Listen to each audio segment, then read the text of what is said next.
സ്നേഹമുള്ളവരെ, ഒരപ്പൻ്റെയും 2 മക്കളുടെയും സ്നേഹബന്ധത്തിൻ്റെ കഥയാണ് ഈശോയുടെ ധൂർത്തപുത്രൻ്റെ ഉപമ.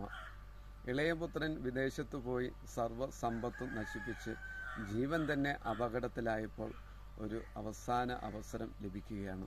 വചനം പറയുന്നു, അവന് സുബോധമുണ്ടായി എന്ന്. ജീവിതത്തിൽ നമുക്ക് ദുഃഖങ്ങളും ദുരിതങ്ങളും ഉണ്ടാകുമ്പോൾ സ്നേഹപിതാവിൻ്റെ ആലിംഗനത്തിലേക്കും ചുംബനത്തിലേക്കും നന്മയിലേക്കുമൊക്കെ തിരികെ വരാനായിട്ട് നമുക്ക് സാധിക്കണം. നിന്റെ ഈ മകൻ എന്ന് പറഞ്ഞ ജ്യേഷ്ഠനോട് അപ്പൻ തിരുത്തിക്കൊണ്ട് പറയുന്നു, നിന്റെ ഈ സഹോദരൻ എന്ന്.